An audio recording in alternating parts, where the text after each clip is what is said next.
The year of our Lord 1348 bore witness to a darkness unlike any seen before.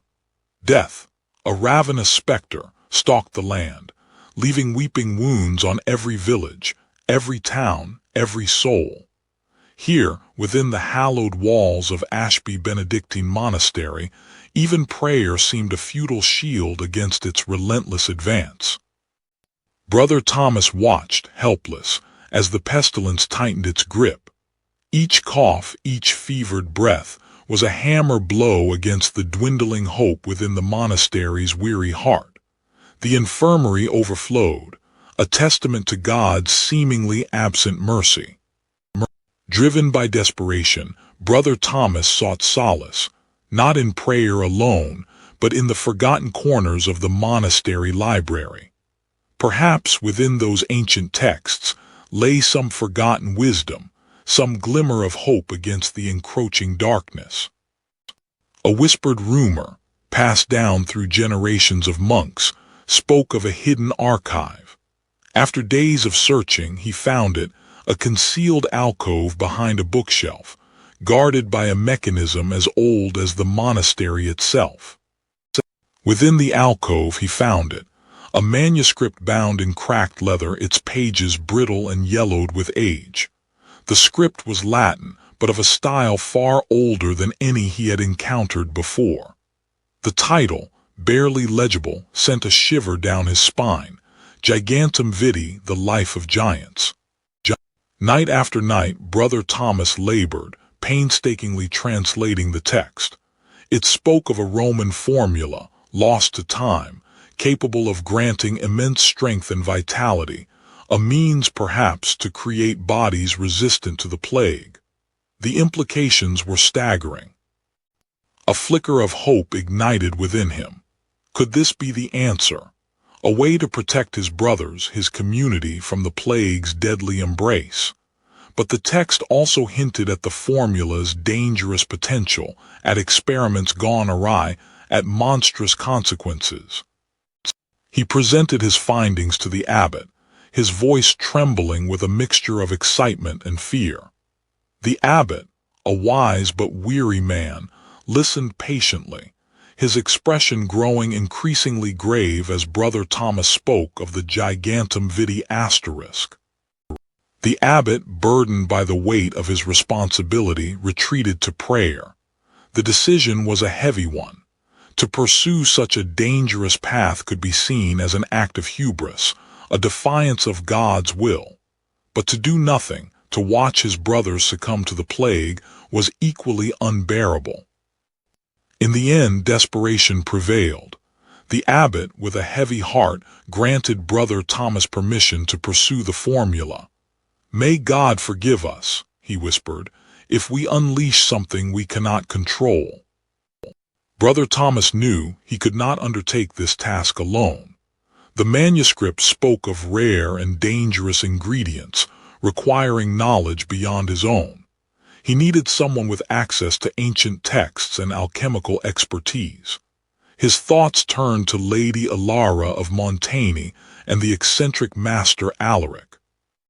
With a final glance at the monastery, a place that had been his sanctuary for so long, Brother Thomas set off on his perilous quest, carrying with him the burden of hope and the chilling whispers of pestilence and giants.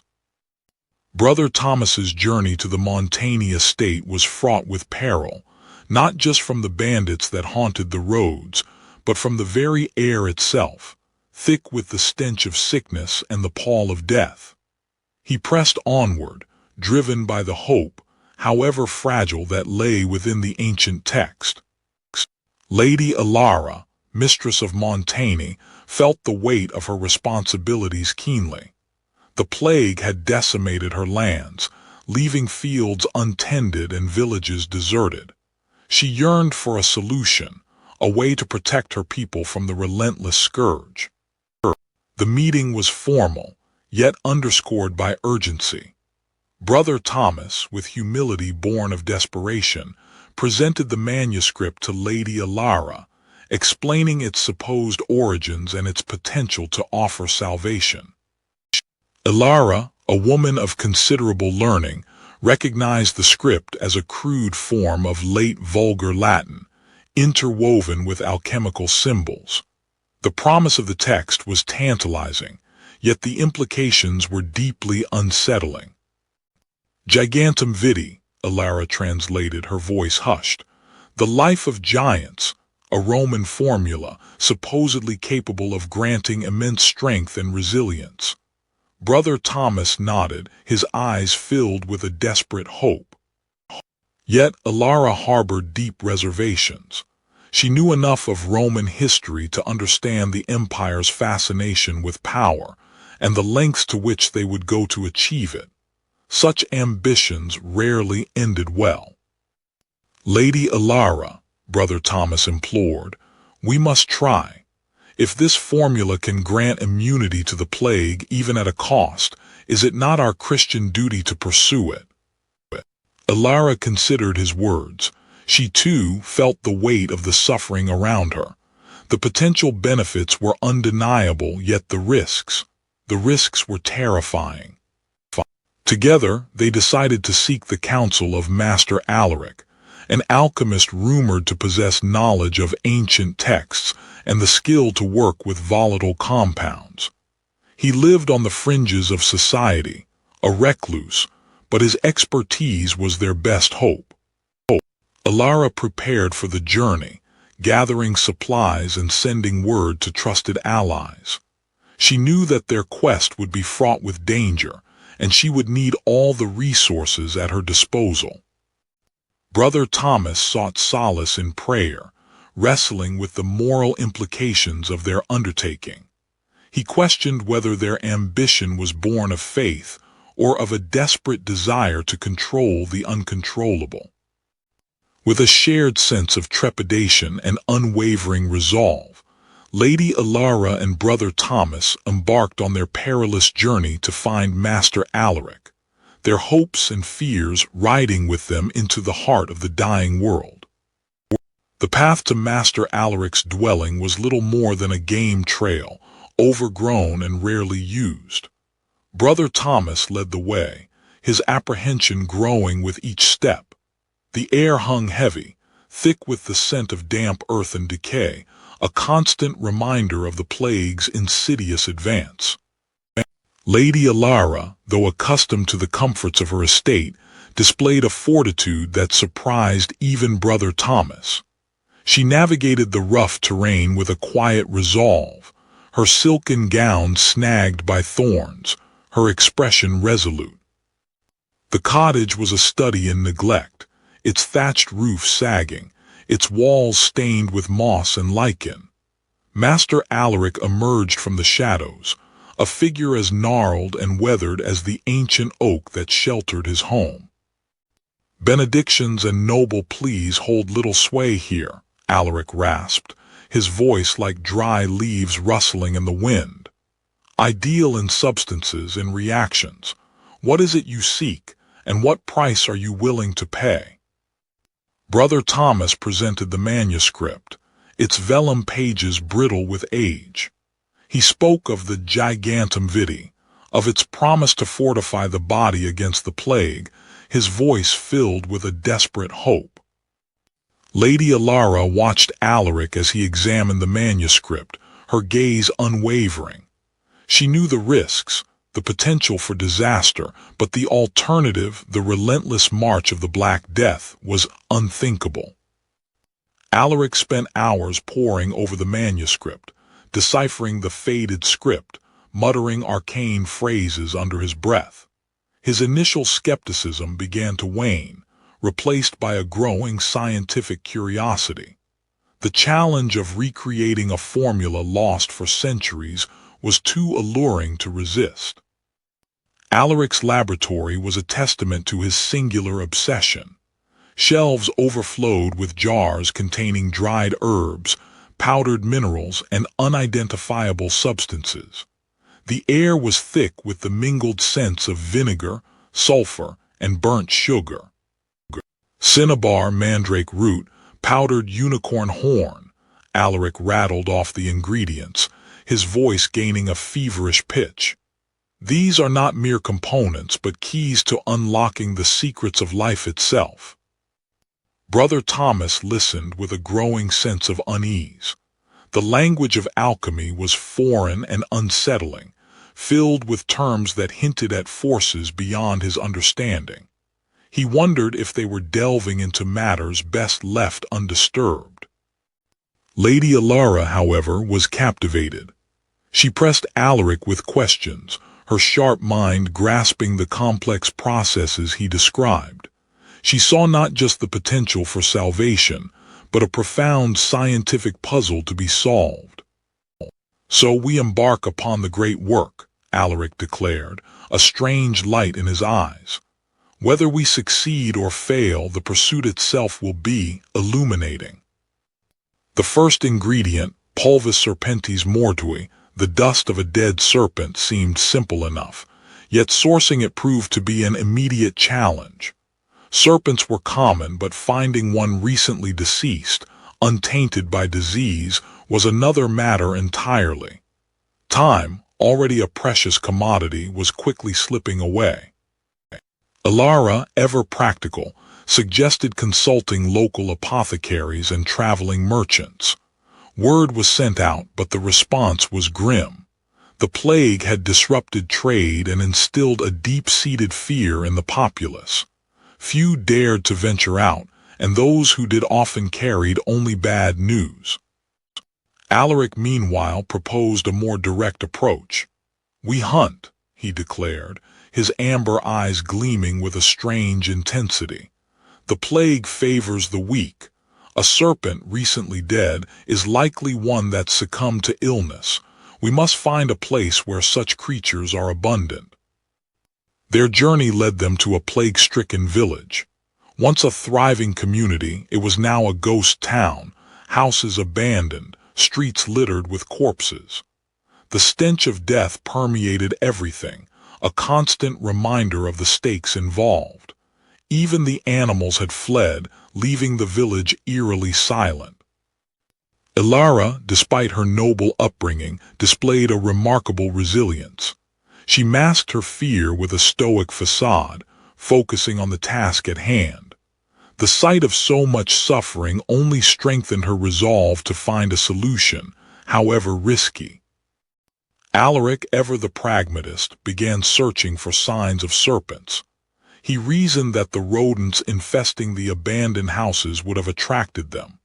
He rummaged through collapsed dwellings, heedless of the danger, driven by his insatiable curiosity and the thrill of the hunt. Thomas, unable to assist in the search, offered prayers for the departed. He felt a deep sense of guilt, knowing that his ambition had led them to this place of suffering. He questioned the wisdom of their quest, wondering if they were truly acting in God's will. After hours of searching, Alaric discovered a dead viper at the bottom of a well. Its scales were dull, its eyes glazed over. It was a ghastly find, but Alaric was meticulous, carefully inspecting the creature for any signs of disease other than the Black Death. Alara watched Alaric dissect the serpent with a morbid fascination. She understood the necessity of their task, but the gruesome reality of it was unsettling. Yet, she remained steadfast, determined to see their quest through to the end. Alaric, using a portable mortar and pestle, carefully ground the dried serpent into a fine powder. He worked with a practiced hand, his years of alchemical experience evident in every movement. The air filled with a strange, earthy scent. Thomas watched, his heart heavy with doubt. Was this truly the path to salvation, or were they delving into forbidden knowledge, tempting fate itself? He closed his eyes and whispered a prayer for guidance, hoping for a sign, a glimmer of hope in the encroaching darkness. With the Pulvis serpentis mortui secured, Alara held the small vial containing the ingredient. It was a small victory, a single step on a long and perilous journey. But it was a step nonetheless, and in these dark times, even the smallest glimmer of hope was worth fighting for. Whispers of their activities had begun to circulate, painting them as heretics dabbling in forbidden knowledge. Fear and suspicion, as potent as the plague itself, followed them. The road ahead was no longer just a path to ingredients. It was a gauntlet fraught with the prejudice and terror that festered in the wake of the plague. Alaric, ever pragmatic, insisted on detours, seeking secluded paths where they might avoid unwanted attention. His knowledge of the land proved invaluable. They encountered a group of flagellants, their bodies ravaged by self-inflicted wounds, their cries echoing through the desolate countryside. These zealots believed the plague to be divine punishment and saw any attempt to circumvent God's will as blasphemy. The sight was unsettling, a stark reminder of the despair and fanaticism that gripped the land. Ilara, ever protective, kept a watchful eye on the approaching throng.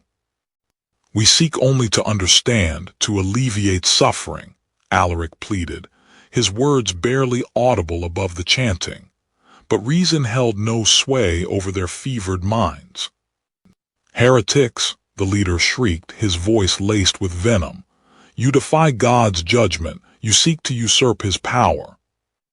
Ilara, sensing the imminent danger, drew her sword, its polished surface reflecting the dying light. "We mean you no harm," she declared, her voice ringing with authority, "but we will not be threatened." Thomas, caught between faith and pragmatism, could only clutch his rosary and pray for deliverance. Alaric, ever resourceful, hurled a vial of some foul concoction at the feet of the mob, creating a cloud of acrid smoke that momentarily disoriented them. They mounted their horses and fled, the howls of the flagellants echoing behind them, a chilling reminder of the hatred they had ignited. Safe for now, they knew their journey had become infinitely more perilous. The world had grown darker, and the shadows held not just the plague, but the simmering rage of those who saw their work as a challenge to God himself. The Montaigne estate's scriptorium became their sanctuary, the heavy oak door a barrier against the encroaching plague. Brother Thomas wrestled with the ancient Latin, deciphering the secrets held within the Roman scrolls. Each word felt heavier than the last, a burden of forgotten horrors. Lady Ilara, ever vigilant, monitored Brother Thomas's progress. Her initial hope began to waver as the translated passages spoke of twisted experiments and monstrous failures. The gigantum vitae was not a simple cure, it was a Pandora's box. Alaric, who initially reveled in the scientific challenge, now paced like a caged animal. The translated texts painted a grim picture, far removed from the controlled experiments he envisioned.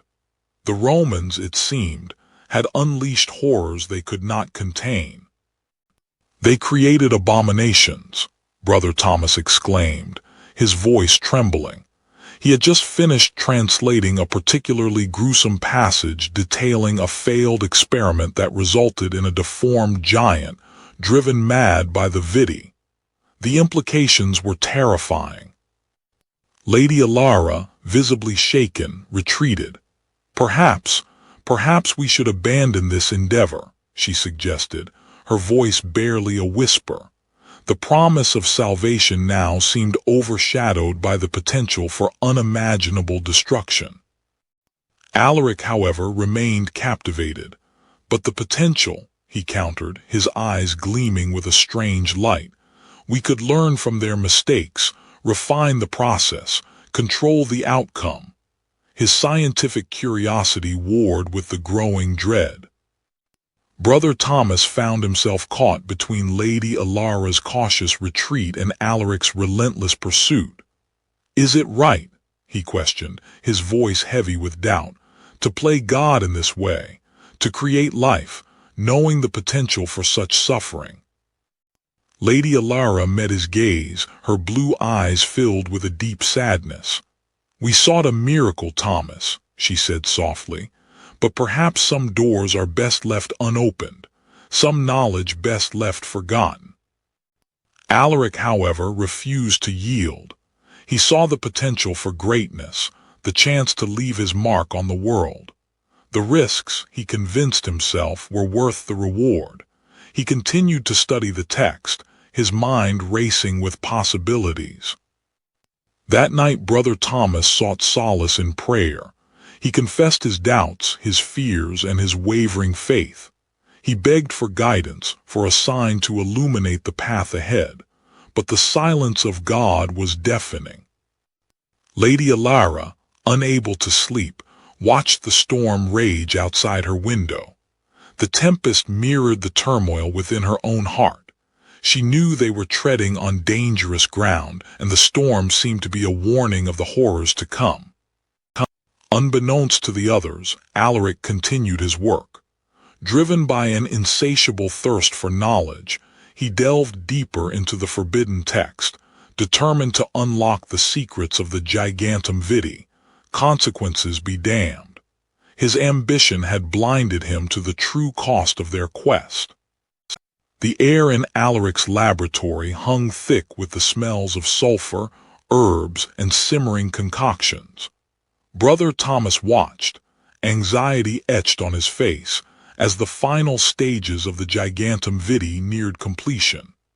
Each bubble rising in the alembic seemed to mock their ambition, a tiny specter of the potential disaster they were courting. Lady Alara stood beside him, her gaze fixed on Master Alaric's every movement.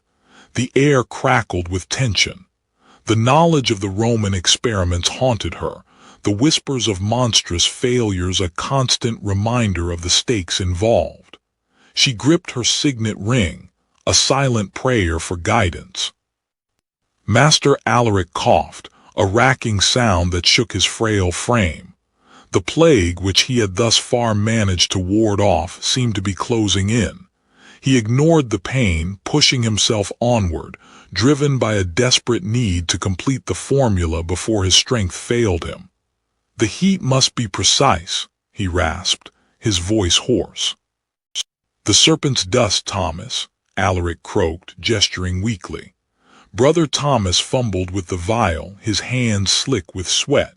He poured the fine powder into the crucible, a cloud of gray swirling into the bubbling liquid. Alaric adjusted the bellows, his face inches from the flames. "More heat.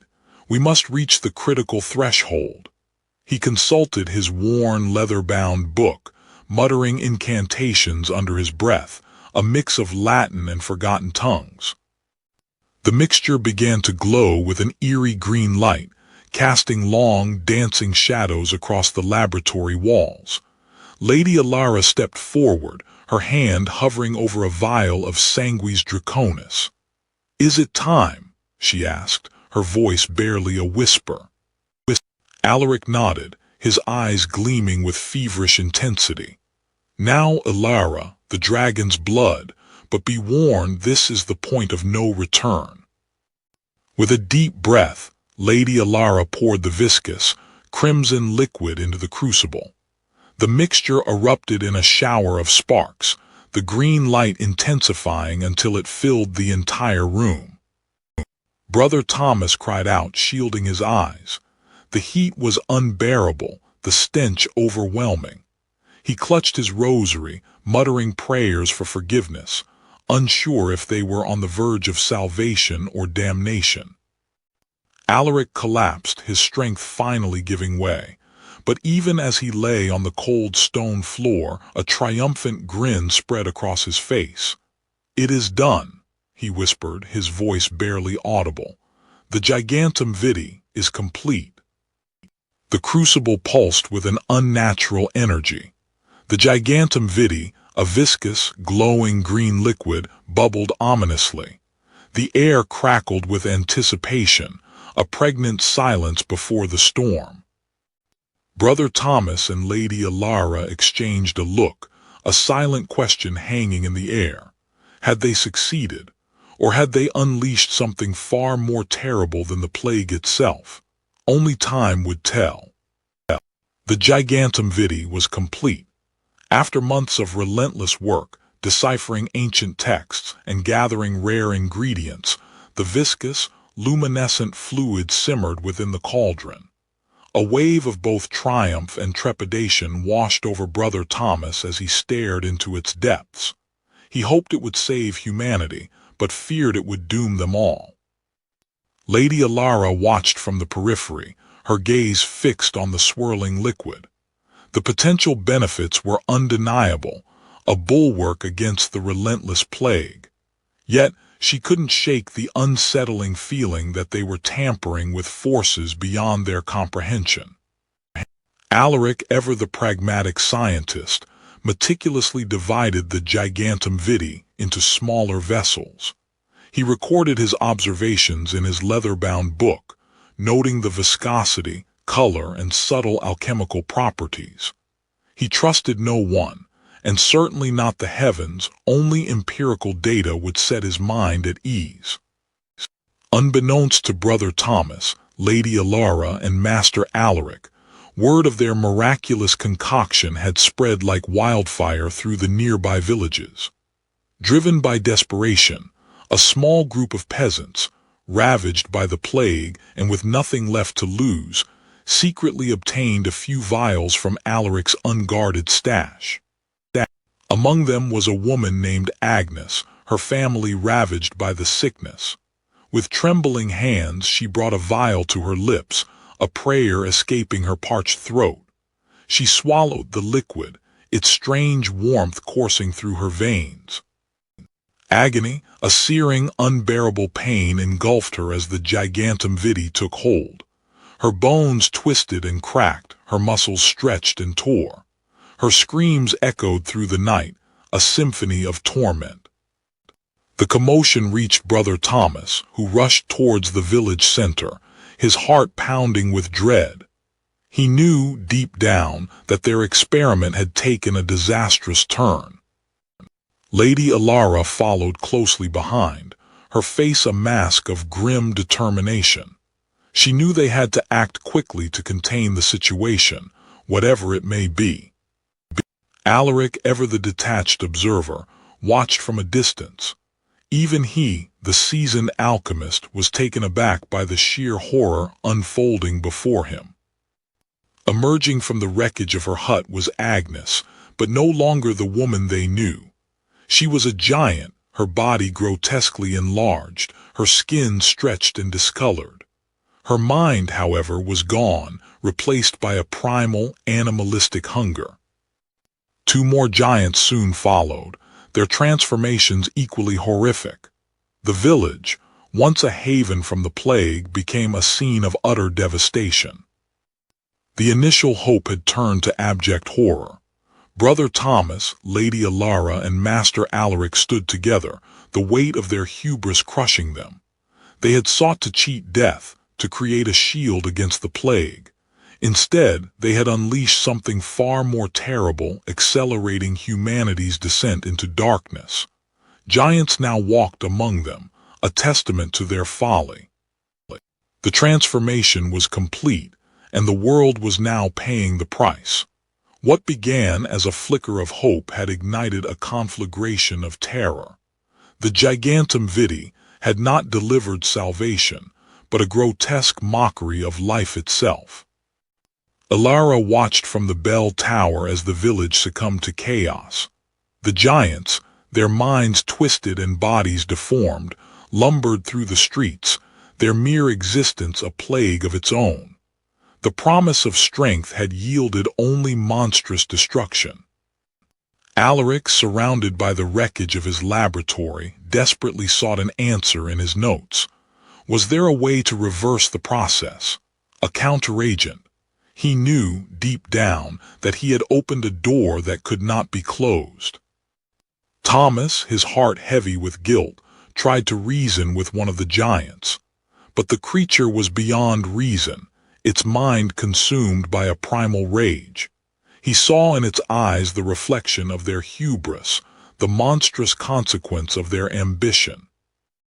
Alara, though a noblewoman, fought with the ferocity of a soldier, defending the helpless villagers from the rampaging giants. Each bolt fired was a desperate attempt to atone for their shared mistake. Alaric toiled relentlessly, driven by a sliver of hope. He knew the odds were stacked against him, but the alchemist in him refused to surrender. He would fight fire with fire, even if it meant his own destruction. Amidst the devastation, Thomas sought to provide spiritual comfort. His prayers, though laced with despair, offered a fragile shield against the encroaching darkness. He was a shepherd tending to his flock, even as the wolves circled. Ilara, despite the horrors she witnessed, refused to succumb to despair.